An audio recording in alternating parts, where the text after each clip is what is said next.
There we go.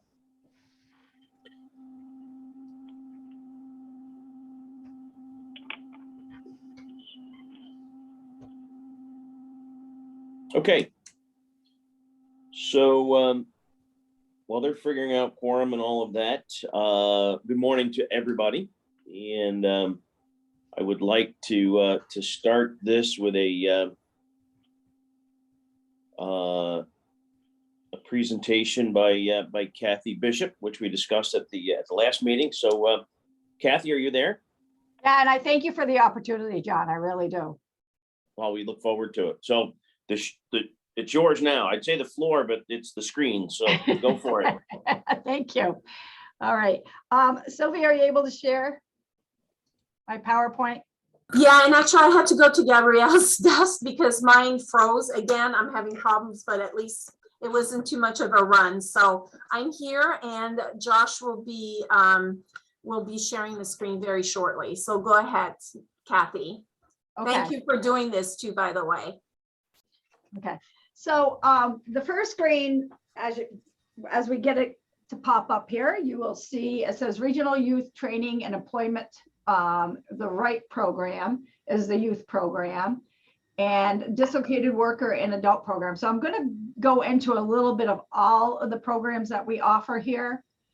One of the things that we do is through WEOA, you're required to provide the 14 program elements. It's kind of an a la carte type thing where it's not one size fits all, but you need to afford the individuals the different program elements that kind of meet the goals that they are looking for. So those are the 14 program elements. And as you can see, we had 47 youth who have been enrolled, and they have received 547 services between the month of March 20th to April 21st. And that's pretty significant because if you think about it, we were right in the midst of the COVID thing, and everything was pretty much shut down, and a lot of people had to go virtual. And we still provided that many services to the youth, either virtually or one-on-one at the center. 35 Clinton County WEOA youth are currently participating in various stages of the program. The others are in follow-up. So here's a group of individuals there that are participating. We had Brandon Giddings. Nope, not Brandon. Nathan Rose up here in the corner is the right-hand corner is an IBW. And then we have our little friend Danielle here, who is doing medical assistant. Our little friend over here, Michaela, is taking her HSC. And we have our friend Kimberly over here, who is working on her massage therapy course through North Country. And Adam is still working on an HSC, but he's hit or miss. He's in and out. So we got to keep him motivated. So that is the group of those individuals. I think we're going a little too fast, guys. I'm still on screen 4. Screen 4, which is the high school equivalency, high school diploma. These are all the individuals who came in to the program and didn't have their high school equivalency. So as you can see, there's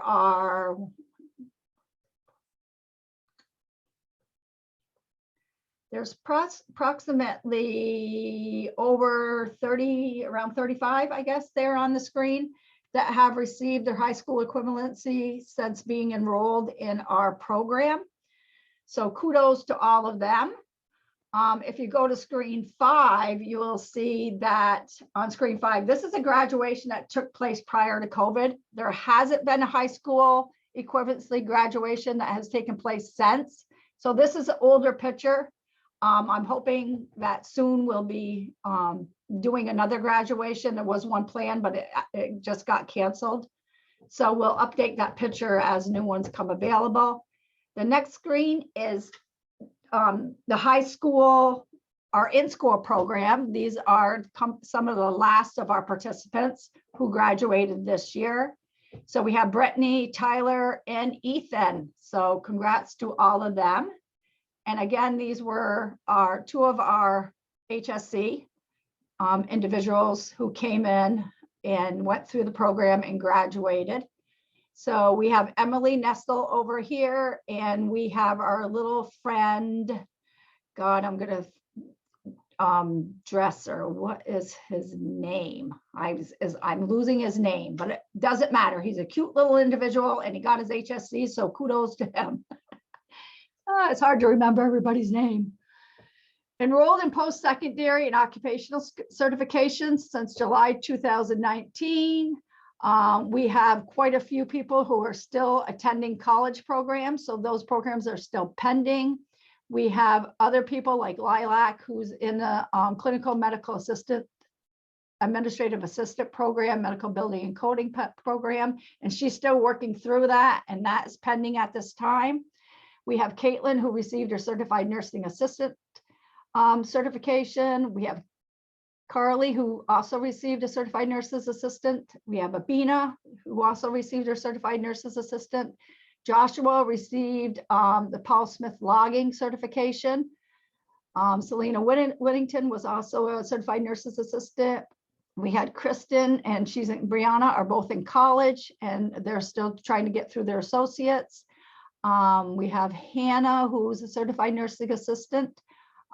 Keegan obtained she obtained her HSC, and she also obtained her certified nursing assistant, and now she's going for to be a registered nurse. So this is a career pathway for her.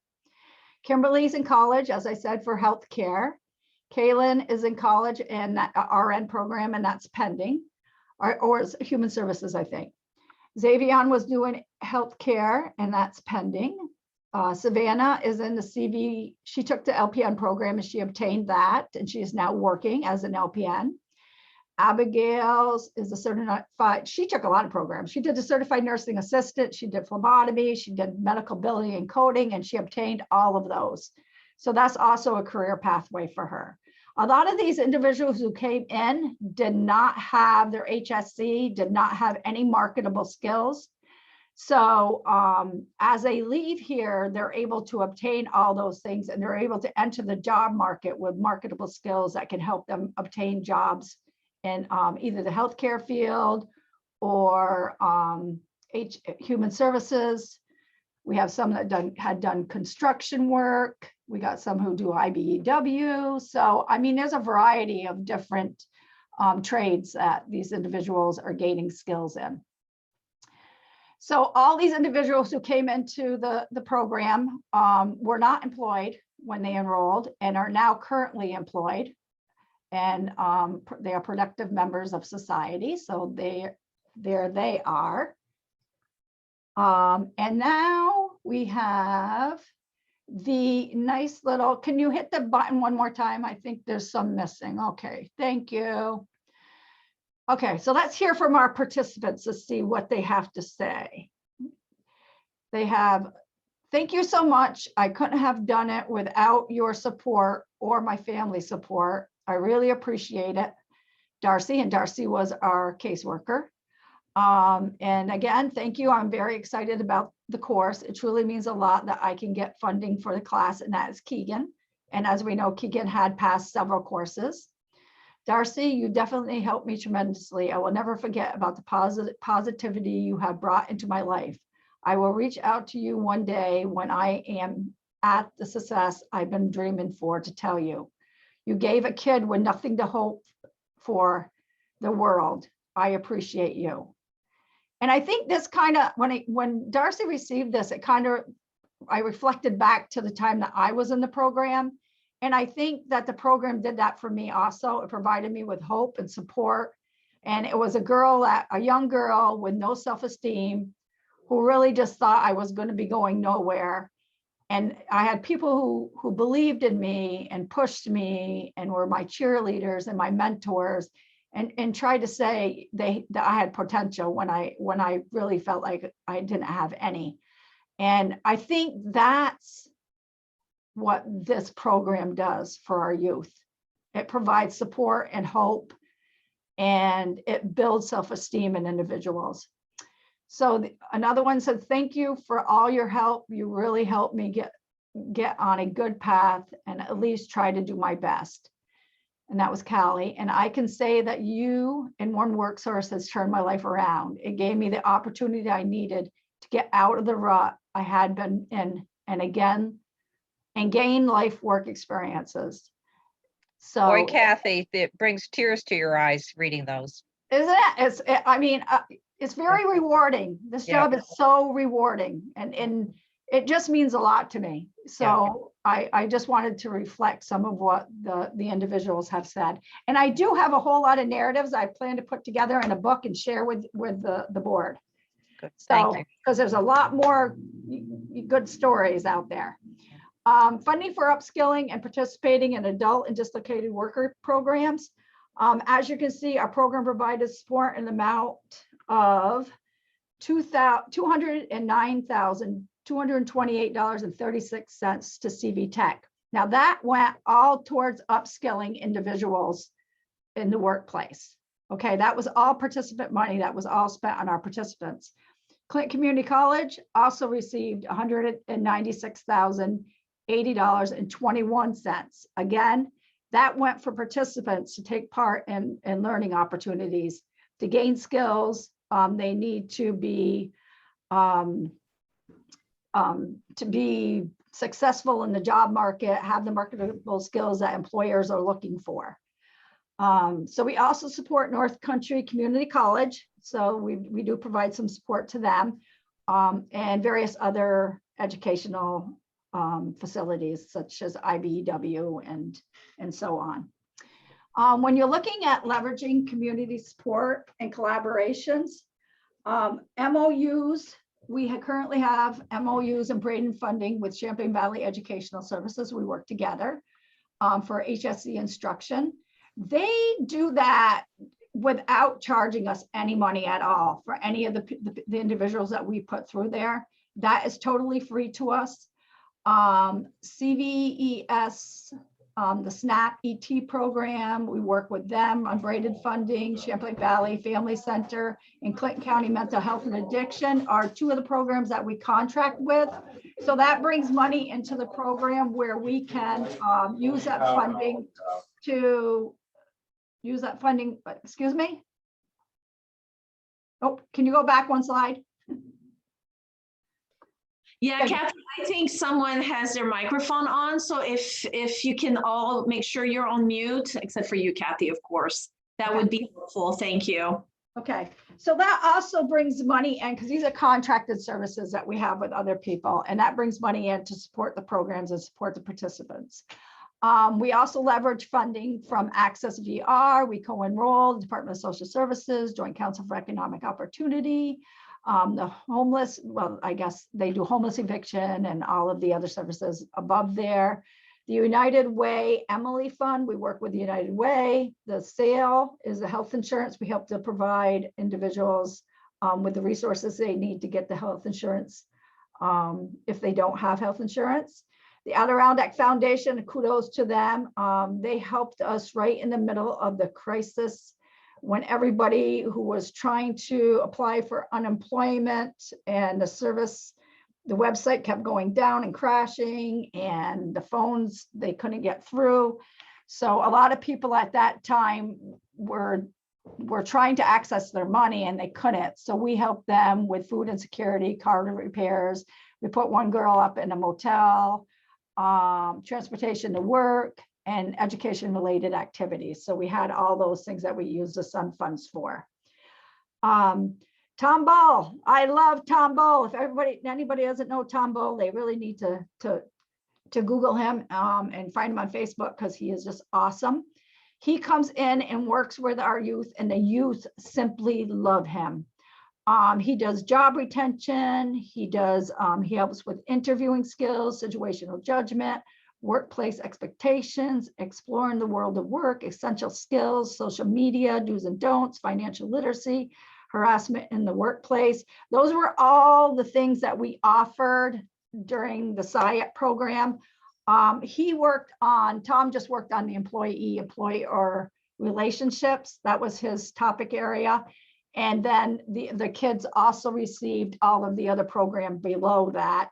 BHSN also came in and did some adventure-based counseling And team building, this was a 3-day experience for the kid. It was full days, it was 6 hours, and the kids loved it.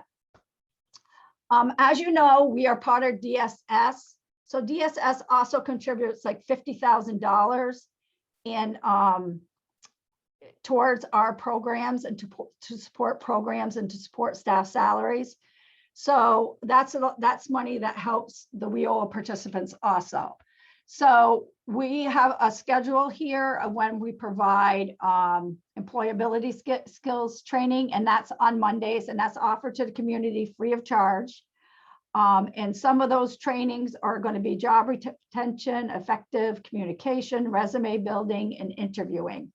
Also, if you didn't know, anybody that receives cash assistance at this time is required to go through if they're able-bodied, they're required to go through a job search orientation, and they're required to do job search. They have to do 30 hours of job search each week with 15 applications. That's supposed to turn over into SNAP. They had agreed to that. They had a policy change, but then COVID hit, and then they kind of backtracked a little bit on that. So anybody that receives cash assistance or SNAP sometime in the future will have to be participating in these workshops, but right now it's just for participants for cash assistance. I just wanted to let you know that also Department of Labor also offers a majority of work sites all for free to the community. And as you can see here, there's interviewing techniques, going back to school, going back to work. There's Access VR, there's transferable skills, there's networking. As you can see, you can read through there, but I just want to let you know that these are all offered free to the community, and they're doing those all virtual. And this right here was our summer youth program. We had 55 youth that went through this program. It's an awesome program. We do it every summer. And some of our participants are my little friend Ben to the left in the upper corner. He worked at the Clinton County Food and Nutrition Program. We had Peyton Palmer that worked at the Central Nutrition site up in Ross's Point. And then we had our little friend down here, and I'm gonna lose her name. What was her name? Okay, let's skip over her for a minute. She's a cutie though. She worked at the Point of Rush State Park. And then you guys are rushing me. Am I down to 10 minutes yet? And then there were a couple of, can we just go back for just a second? Okay, thanks. Okay, and then we had Amita who worked at the Ted K Center in the center. And then we had our friend from Feinberg Park that also worked for the summer. And then we had a little friend from at Jericho. And these two are twins. This is Michael and Shantae. So those are the people that worked through the summer youth program. Some people got hired. We've had like 3 girls that remain on at the YMCA. We have like 4 people that have been hired throughout the years, not just from this program, this summer program, but throughout the years. We've had 4 people that are now employed at Beekman Town School in the maintenance division. So there is opportunity for people to maintain employment after the summer youth program is over. So as you can see, WIOA works. It works as it is intended to help individuals gain skills, provide training to help individuals compete in today's job market, and to upskill or retrain dislocated workers. We almost always spend more than a designated 35% on our participants. And that is because we have extra funding coming in from other sources. We also had CDL. There were 5 people who went through the CDL program that I did not mark on there. And then we had approximately 15 people who have gone through in the past 3 years, the IBEW electrical apprenticeship program that we supported too. TANF Summer Youth provided $189,630 to help with the Summer Youth program, and that helps support some of our staff salaries. So then again, that money can transfer over into the participants. And work now provides us with $50,000 through DSS that also offsets some of our salaries, and therefore more money can be spent on the participants. So overall, I think it's a wonderful program. I think that because we have so much other funding that comes through, we're able to provide our participants with more training options and more funding than we would have if we didn't have the additional training and the contracted services. That's great, Kathy. That's fantastic. Appreciate that. Does anybody have any questions for Kathy?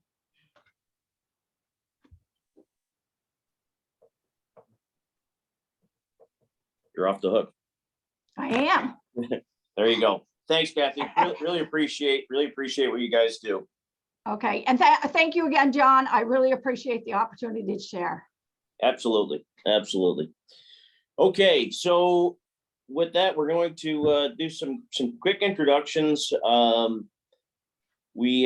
Today we have a not yet board member, but I guess we will look to bring her on as a board member, representing Access VR as the district office manager, Christine Sampson Downs. And Christine, if you want to say hello so we can see you on the screen so we know what you look like. I don't think she's on. Okay, then we'll move on to that. Yeah, she's been approved by the Department of Labor, and this is just going to be a formality for us for approval because she's a mandated partner. Right. We also have Josh Kretzer, who we all know, but Josh is now the deputy director, basically covering Sylvie's butt as we move forward. Josh is here. If you want to say hi, Josh, you may. Hello, everyone. Great to see you and hear you. Great, good to see you, and thanks again for all your help with last night's event. So it went really well. And we also have Jordan LeBlanc, who is taking the opioid grant and SOAR grant. And what we'll do is, Jordan, if you want to give us just a quick overview of that, you've got the next slot here. So have at it. Sure. Good morning, everybody. It's great to be here. I'll keep this short and sweet. We're really just hitting the ground running for both of these grants that are designed to get people back into the workforce that have been directly or indirectly impacted by the opioid and substance abuse crises in the Tri-Counties and technically Hamilton County. We're also actively looking for new grants, so fingers crossed. Hopefully soon it won't just be the opioid grant coordinator, it'll just be grant coordinators. So coming up to speed. It's been about 7 weeks now and I love it. So thanks to Sylvie, Josh, Gabrielle, and everybody else for making me feel so welcome. Great. Thank you, Jordan. And thank you to again for your help with the event last night. With that said, I'm going to call the meeting to order. It's about 8:57 in the morning. And the first thing we will do is actually let's just swap this a little bit. Let's do the approval of the minutes first. Everybody received the minutes from Gabrielle on Wednesday. I'll move them, John. I'll move them. Okay, thank you, John. Bernardi, do we have a second on that? Brian. Great. Who is that? Brian. Oh, Brian. Thank you, Brian. Is there any discussion? Hearing none, all those in favor say aye. Aye. Aye. Aye. Any opposed or abstained? Hearing none, those are minutes are approved. Now we have the approval of I guess we'll do our new board member. This is really just a formality, as Sylvie said. She's selected by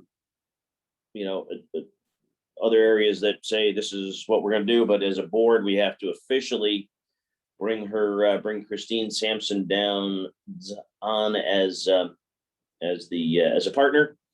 So can I get a motion to accept or to move forward the nomination of Christine Sampson Downs as the Access VR representative? So moved. John Thank Bernard. you, John, again, and a second. Second. Good. Thank you. Who was the second? I'm sorry. Mimi did. Okay, Mimi, Perfect. thank you. Okay. Let's see, any discussion? Hearing none, all those in favor, say aye. Aye. Aye. Opposed, abstained, motion carries. Thank you. Okay, going right on to the approval of the financial report. I can tell you, watching Sylvie struggle on this stuff is just so. Listen, I'll say this. Wrong word. I work hard on it. How about that? You had, when we had our event last night, I got there and she was working on financials right up till the minute when we started the business after hours. So, I give her credit for not being a financial person and really working it hard. So go ahead, Sylvie. Actually, I'm going to turn it over to Mary Ellen, who's the treasurer, so she can do the report. And then I will discuss a little bit about the fiscal database afterwards. So Mary Ellen, if you want to take it from there, thanks. Okay, well, you should have all received your financials. Thank you, Gabrielle, for sending those out. And on the top is your PY 21, and on the, well, I printed mine on the back sides, 19 and 18. So we're kind of finishing up 20. So if you look down to the bottom, yes, thank you. We'll cover that first. Normally, we want to have these 80% by June 30th of this year. It's past, we're into September here. But and you can see some of these did not reach well, only one of them, the ACP, didn't reach 80%. However, we do have kind of a pass through the state to get this done, and we're working on those. Can I just add, Mary Ellen, really quickly regarding that? And we're not the only region in the state.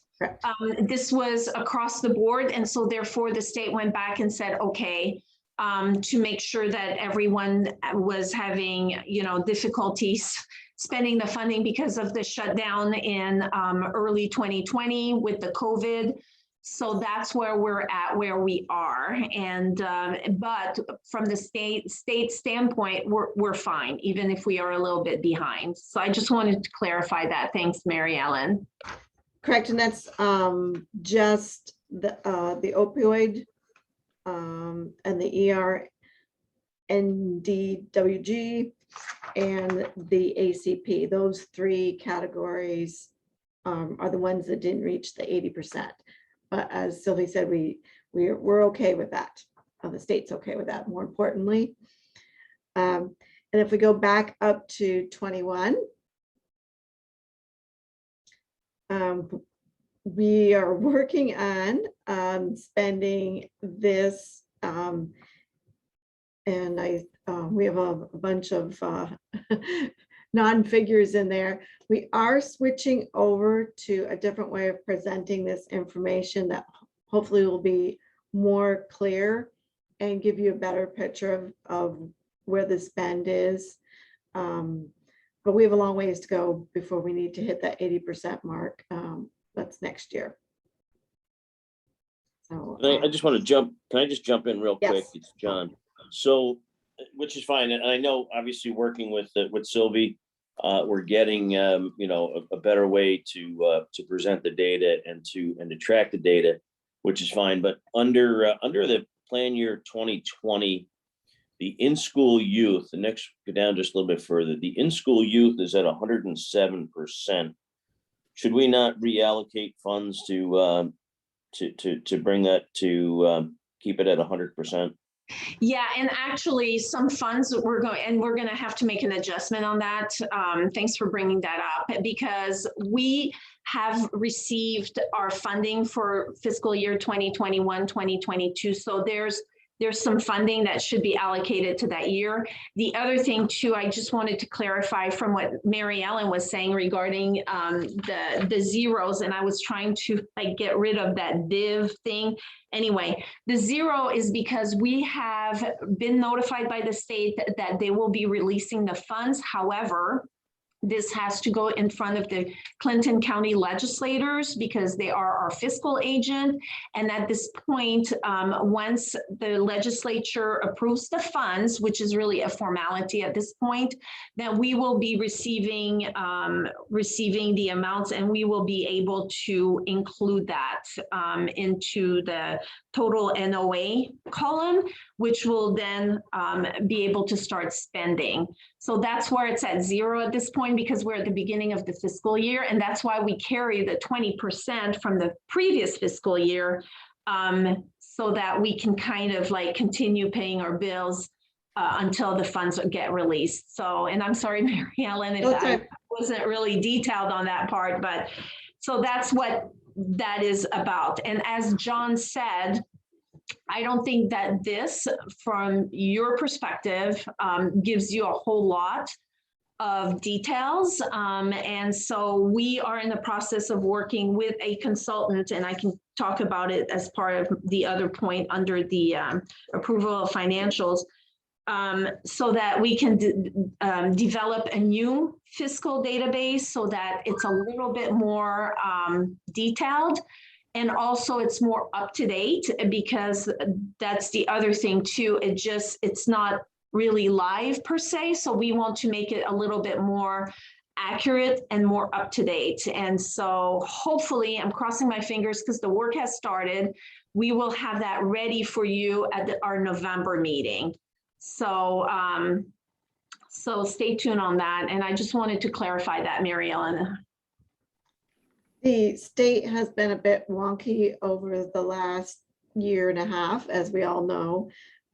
So we're hoping to see less of that as we move into 2022, that with the pandemic being unfortunately more normal, that the state will kind of get their act together and funding will be more how we've seen it in the past. So that's another thing affecting us is you know, the state's been under a lot of pressure lately. And of course, below that, you can see, if you go way down, and thank you, we have PY19, we're all at 100%. And then the PY18, we have one we're working on that we're not at 100% yet. Great. Any questions?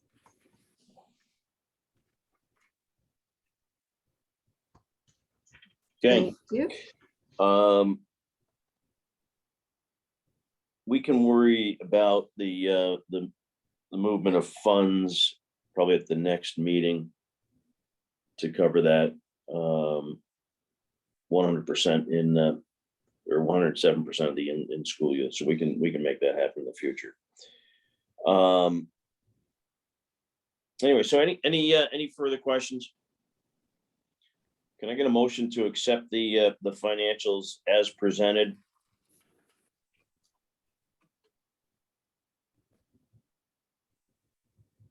Anybody? So moved, Brian. Brian, thank you. Can I get a second? Second, Becky. Thank you, Becky.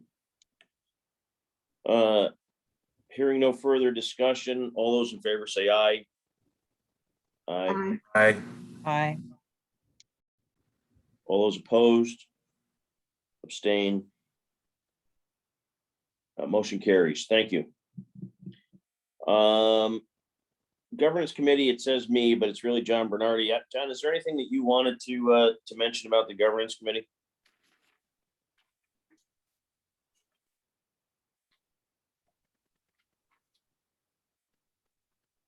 Did Mr. Bernardi leave us? Maybe he's in the men's room. Okay. Well, it's a little little rough on Friday morning here. Well, actually, can I just, there's really nothing to report. There's no policies or anything that have been developed since our last meeting. I So, didn't think so, but no. I wanted to give John the opportunity. So, Yeah. okay, then we're going right on to Mr. Smith. Alan, would you like to talk about the Operators Committee? Well, Alan's not on the meeting either. Wonderful. But I can kind of give an update, and I think that Greg McConnell too, if you want to jump in, he's on the committee as well. But I just wanted to let you know, the committee met a couple of weeks ago, and it is now morphed into the operator committee. So Josh, being the new operator for the region, was part of it. And Josh really is going to be a key into acting as a liaison between the board, the committee, and also our service providers throughout the region at the different titles. But what we are going to be focusing in the next coming week is the implementation of the Ready for Real across the board in our region for all of our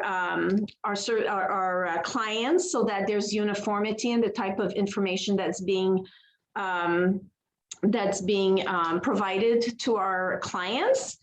And then the other thing too is we as a organization through the partnership have been making some applications for grants to redo our website. For those of you who have been here since I have been here almost 7 years, that was one of the first projects that we implemented when I first started. So basically the website is 7 years old.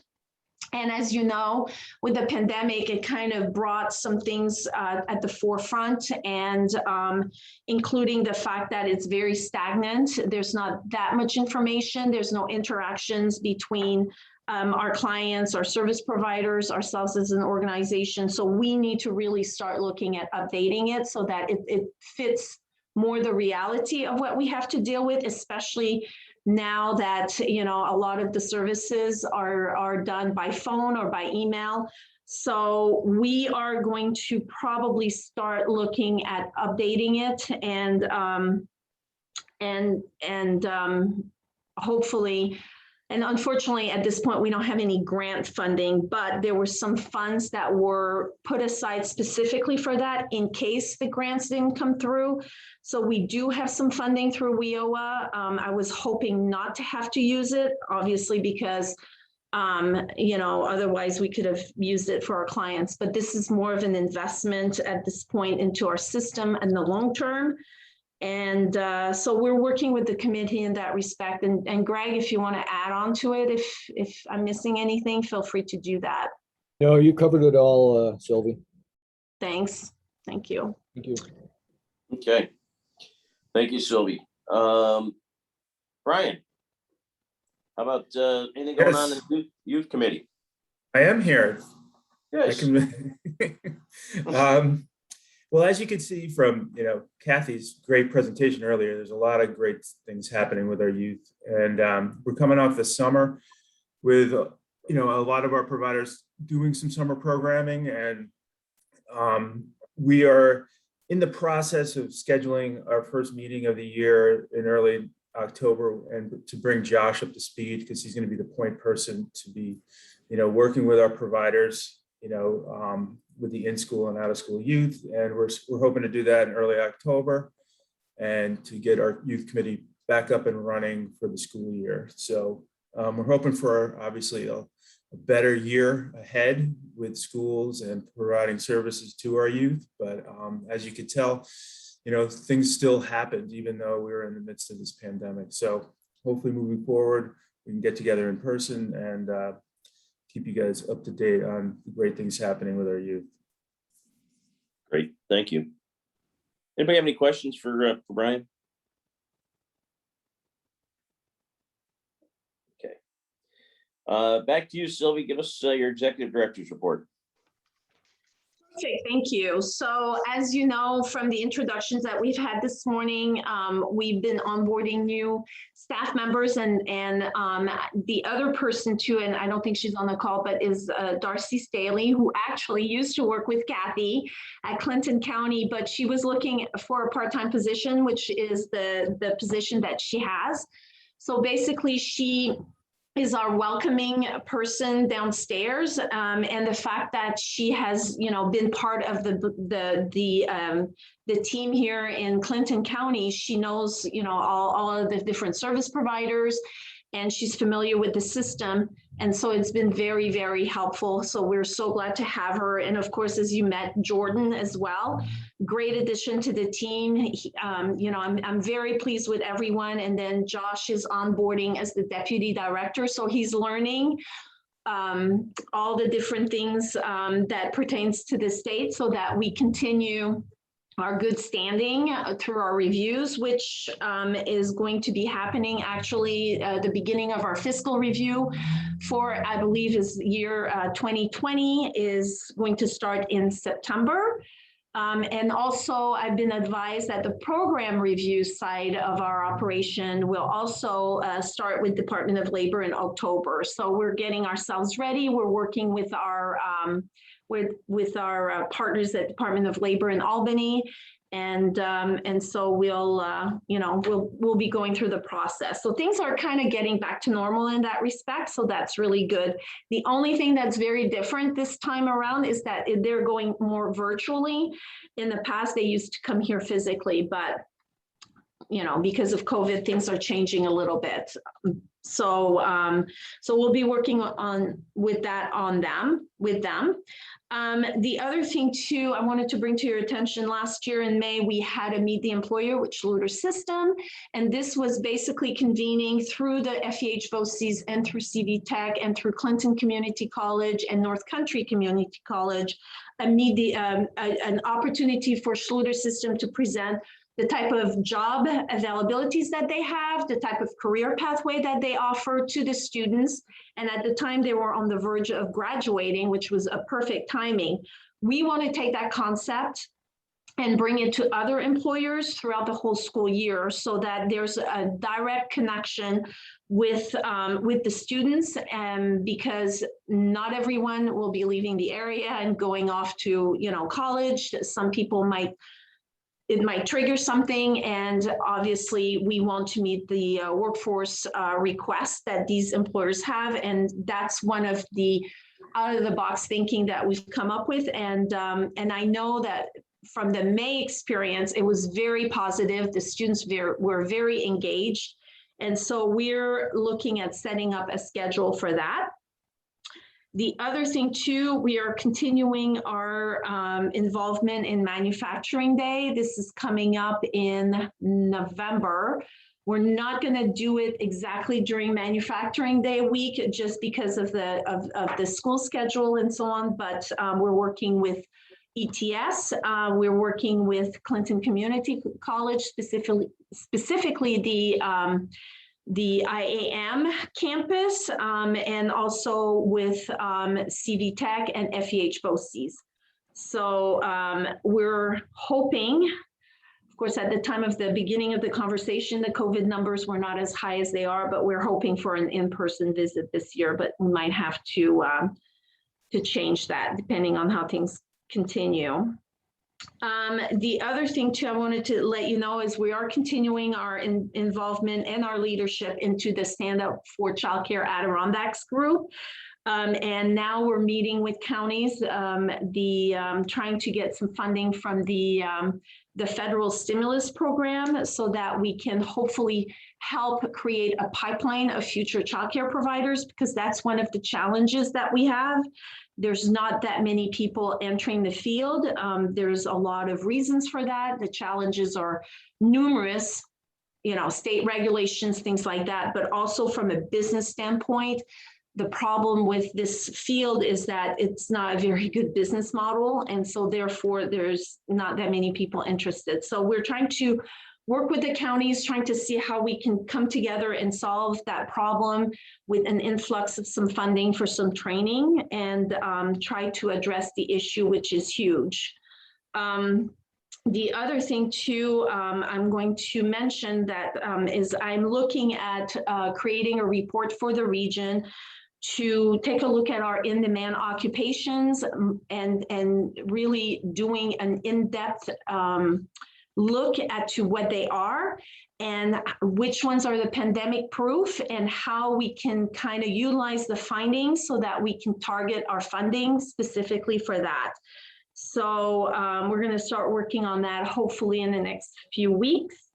And the other thing too that we've been approached to is a really, really interesting program. And this is thanks to the apprenticeship exchange programs I was very fortunate to take part in 2019 in Germany. But the German team has approached us specifically in the North Country to set up a STEM-based team program with high school students from our region, as well as with Germany. So we are in the process of seeing if there's some interest through our different school districts, specifically the BOCES, CV Tech, and as well as Clinton Community College. And we've also involved the IDAs. We've involved the TDC and the Chamber. And I'm trying to think of other partners, but trying to make it cohesive.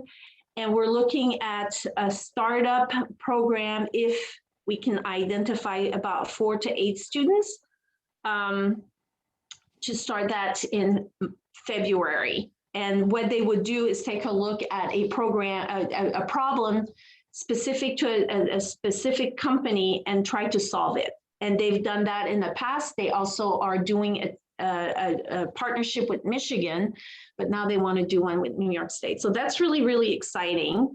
That's a little bit more on the partnership side because this is not a WIOA specific program, but regardless, it's all tied together. I think that's it. Do you have any questions?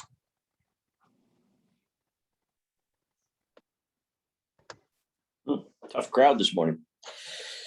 Okay, thanks, Sylvie. On to other business. The first thing is board meeting spaces and the new New York State public meeting guidelines.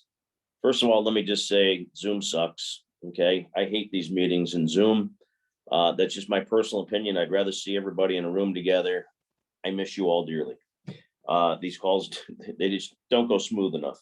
Anyways, that being said, what we'd really like to do when we get back to meeting together is have some meetings. I think we've talked about this in the past. Whoever has space. I mean, BOCES, FEH BOCES has been great to have our meetings out in Saranac Lake. But we just always thought it'd be nice to give any one of our partners who has the meeting space the option to have us come in, have our meeting there, and maybe afterwards tour the facility, whatever it happens to be. So that's kind of where we'd like to go with that. If that's what the rest of the board would like to do, please feel free to give your feelings one way or the other, or if you want to offer your space up for a meeting, give that to Josh or Sylvie. The New York State public meeting guidelines. Obviously, I guess we can meet in person, but we have the option again to opt out into these Zoom meetings. As those things change one way or the other, we'll let you know. And just my opinion, I hope we all get back together soon.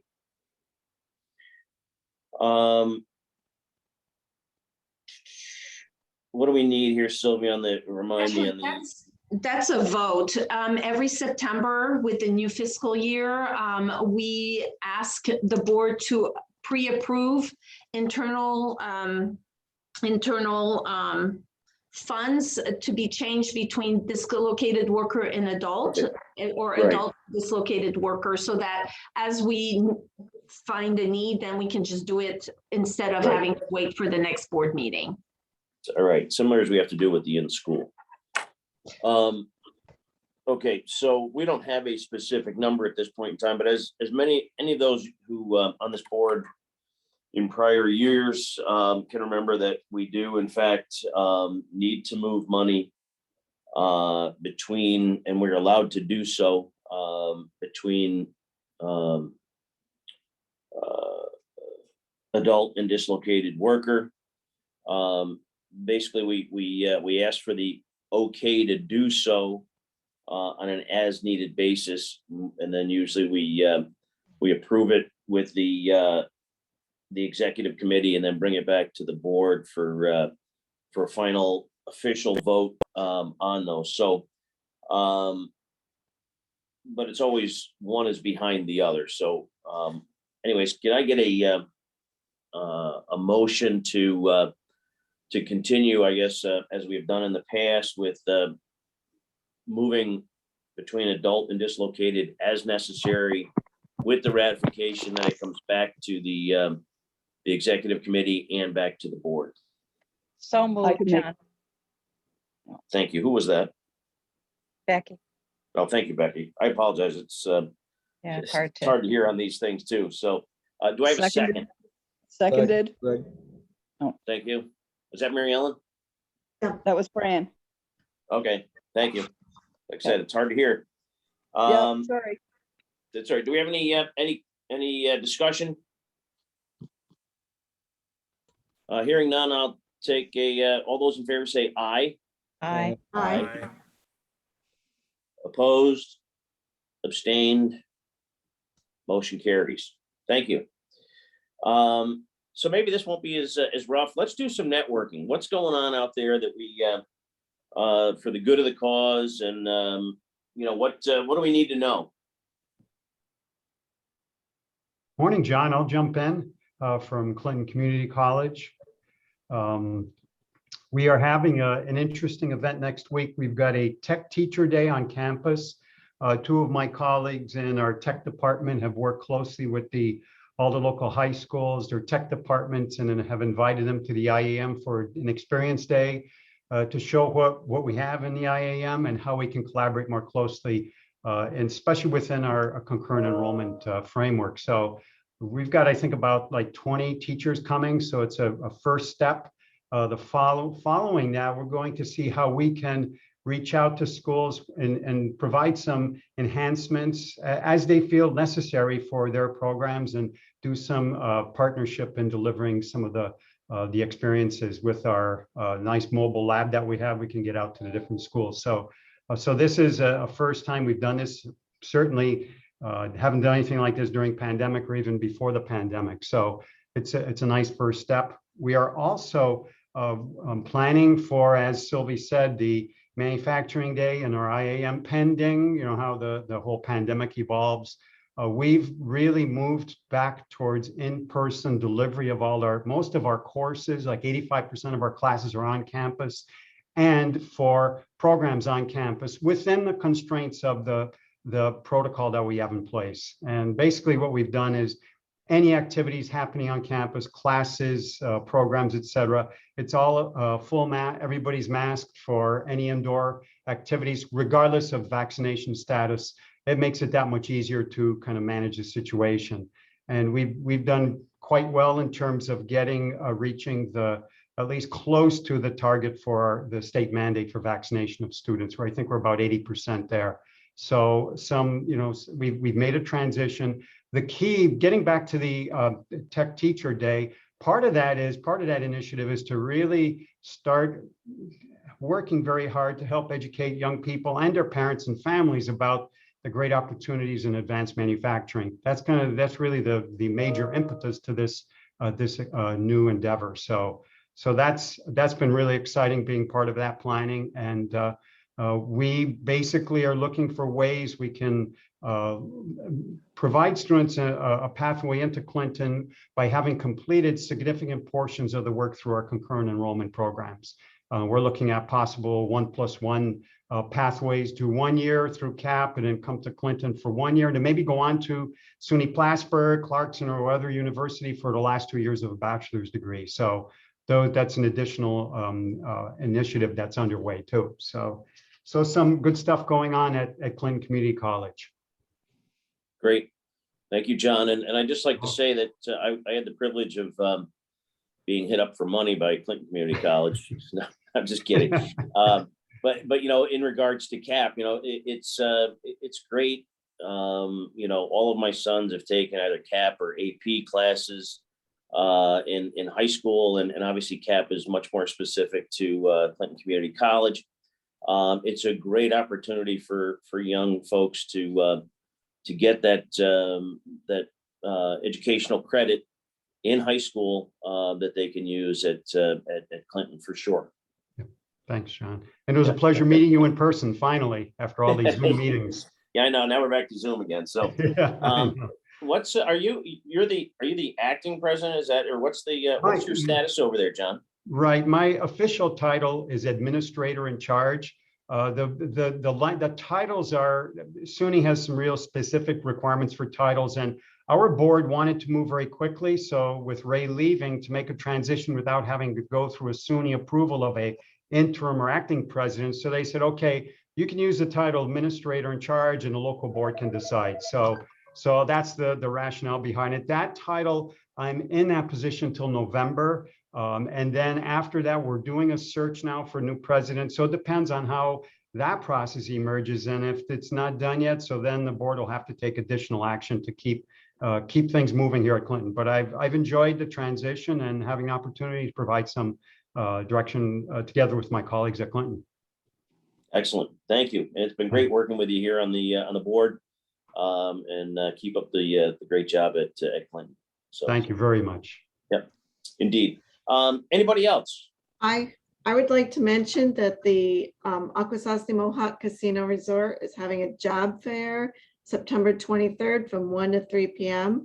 Masks are required in the casino for all guests, as they are now.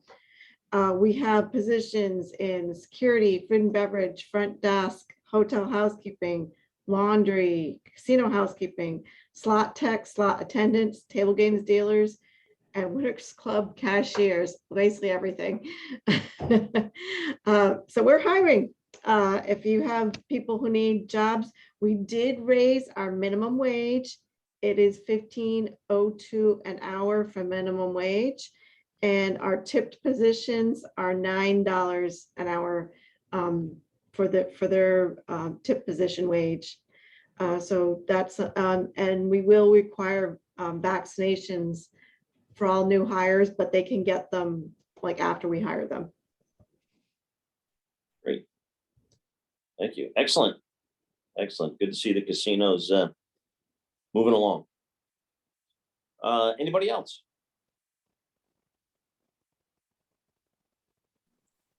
Yeah, John, I'd just like, actually, I would like to give just a quick update from my program, Upward Bound, at SUNY Plattsburgh. We were able to host an in-person summer program back to somewhat normal this past July and into early August. 6 weeks, we had 160 local North Country students on the SUNY Plattsburgh campus, taking classes, participating in a lot of other activities, but it was much needed to get back into person. Our students were, you know, craving that, and after the year they went through during the regular school year. So very successful, had offerings over 60 courses on campus, and it's good. The way the fall is shaking out, it looks like, you know, as John mentioned, at Clinton, SUNY Plattsburgh has, you know, the majority, well, most of its classes in person. It's good to see a campus, you know, that's back up and looking semi-normal. Obviously, masking's in place at all indoor buildings, but you know, the vaccination rate is well over 80% for students, and staff is creeping closer to that number. So the numbers look fairly good at this point. I know enrollment at the college is up this year, which is a good sign of hopefully moving in the right direction. So, but yep, that's a little just brief update from our campus too. Thanks, Brian. That's excellent news. Anybody else? I'm going to ask for a motion to adjourn then. I'll make a motion to adjourn. Second, Thank you, Greg. Thank you, Mary Ellen. And the second was from Greg. Greg. Thank you, Greg. Without further ado, all those in favor say aye. Aye. Aye. Aye. Opposed, abstained. We stand adjourned. Thank you, everybody, for this meeting via Zoom. Thank Thank you, you. John, for fighting through it. Thanks, John. Bye.